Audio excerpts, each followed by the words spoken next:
So I have, three books to share with you today. Let's move these out of the way and do these one at a time. So this one I was thrilled to bits with.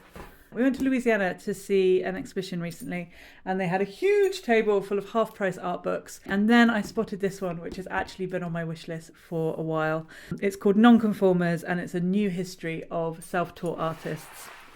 Now, I have a particular weakness for self-taught artists, especially given that I am a self-taught artist myself. It's actually probably my favourite kind of art. I just love the creativity and the complete randomness of it. So this one it's just such an amazing book, and it has some of my absolute favourite artists in it. It runs the gamut. There's everybody in here. There's a couple that I particularly wanted to show you that have been a huge influence on me. Here we go. Niki de Saint-Phalle. She makes these incredible sculptures. There's the kind of Gaudi-esque. We were in Barcelona recently, and the Park Güell, and this is sort of reminiscent of that. She does these huge women. I have a book somewhere which I'll show you in a later video, which is just her work. And this particularly is her Tarot Park in Italy, where they're just magnificent. They're so wonky and so creative and so exuberant. Like, there's no pretension in them at all. They're just glorious. There's somebody else here that really caught my eye. I love these. Prophet Isaiah Robertson. I mean, just look at that. That's just pure joy of expression coming through. I love it. I love it so much. I think Henry Darger is also in here. If you don't know of Henry Darger, he's one to look up. Very, very, very interesting person. Almost definitely neurodivergent, so obviously there's a special kinship there for me. But yeah, this whole book is just full of... Oh, here you go. Here's Henry Darger. He did these enormous... it was like a whole epic book, basically. No one ever saw it until after he died, and it was just this epic saga of these little girls who have to save the world, and these epic battles, and just incredible. Just absolutely incredible. He's really worth looking into. There's a wonderful documentary about him, which I can't remember the name of, but I will put it in the description so you can check that out. Very interesting. Anyway, this whole book is just full of weird, wonderful, colourful, incredible art, and I can't wait to sit down and... Is that a cat? Oh, wonky cat. Oh, I love a wonky cat. I love it. So, yeah, fascinating. Really, really fascinating.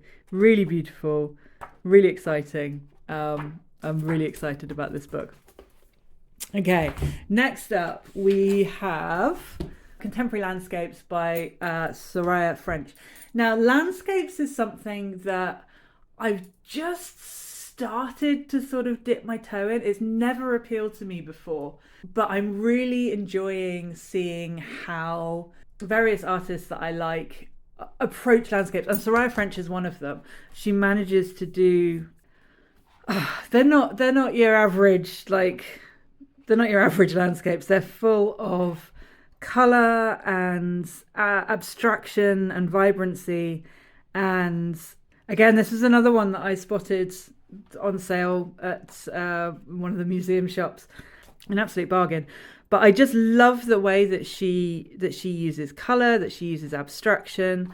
It reminds me a little bit of Joan Erdely. I think that's how you pronounce it, Erdely. And a little bit of Barbara Ray, a little bit of Emily Powell. There's just this gorgeous...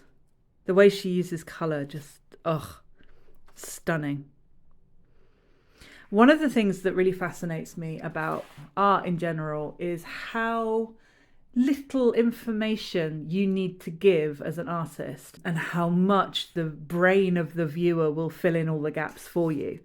My default is always to do something that's quite detailed, and I'm always trying to kind of pull back and like really lean into a sort of paucity of line, a paucity of information, and try and kind of make the viewer a part of the artwork. Like, I want your brain, when you look at a piece of my work, to do some of the work. So we're sort of co-creating this image together, and it means that everybody is going to have a slightly different interpretation of it.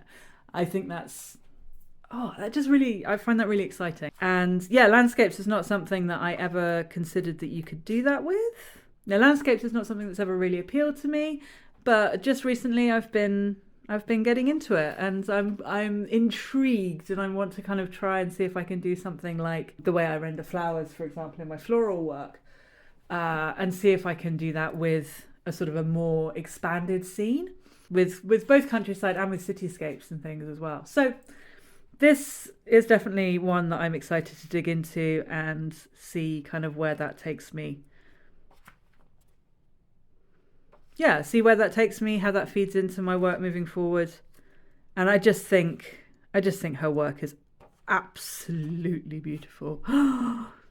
And it's not very trendy to like purple. Everyone says like, oh, I don't use purple, but purple is one of my favorite colors. I think it's beautiful, and this is stunning. So if you hate purple, sorry, you're wrong. So wrong. So this is just, oh, look at this. Look at this. Beautiful, absolutely beautiful. I love the way that she creates this sense of depth and distance using very, very little information. Like, she's not giving you much there at all, and yet somehow your brain sees the foreground, the midground, the background. Beautiful.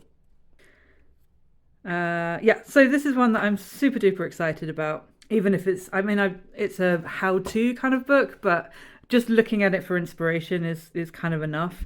Just seeing how she renders the landscape in these really vivid, unnatural colours. Super exciting. So that's Contemporary Landscapes by Soraya French.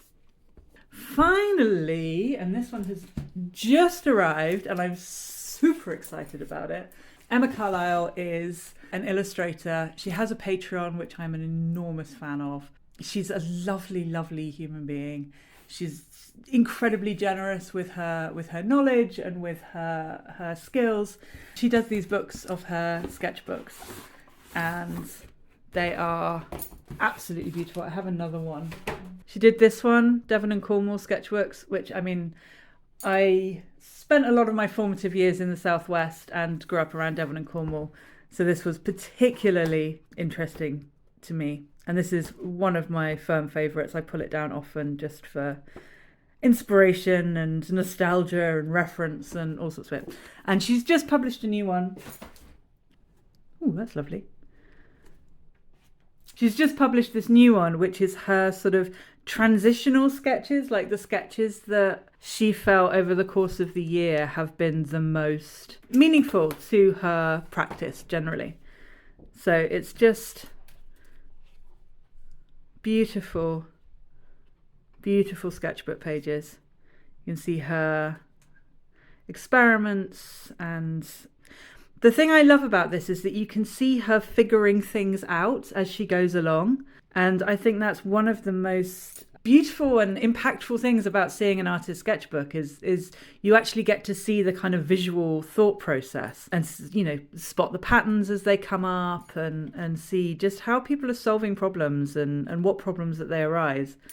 And personally, I like it because I feel like there's often this idea that when you're an artist, when you make art, especially if you're doing it professionally, that every single piece of work that you produce is a masterpiece or is supposed to be a masterpiece. And it's absolutely not. Like 99% of what most artists produce is just, it's play, it's ideas, it's scribbles, it's development. It's just, sometimes it's very beautiful, but often it's just like, how do I solve this problem? What happens if I do this? What happens if I put this material with that material? How does this work? And also, like, I need to draw, but I'm not in the mood. And you get, or I'm rusty, or for whatever reason, like, not every single page in your sketchbook is perfect. Not every single thing, everything that comes out the end of your brush is perfect. And I think this is such a beautiful example of seeing the development. And of course, there's beauty in that as well. Like, these images are lovely. I love her cats, obviously. But there's also the joy in kind of seeing the mess and seeing how they progress and seeing what happens as an artist does the work, because that's what this is. This is the work. This is the practice. This is the development. So yeah, I'm so grateful to Emma and to everybody, actually, every artist who shares their kind of behind the scenes process. It's one of the things that inspired me to start this YouTube channel. It was just giving people an insight into what it actually looks like, because I've appreciated that so much from other people as well. So yeah, really, really beautiful book. I will spend a lot of time poring over this one and getting inspired. Yeah, Emma Carlisle, she's fabulous.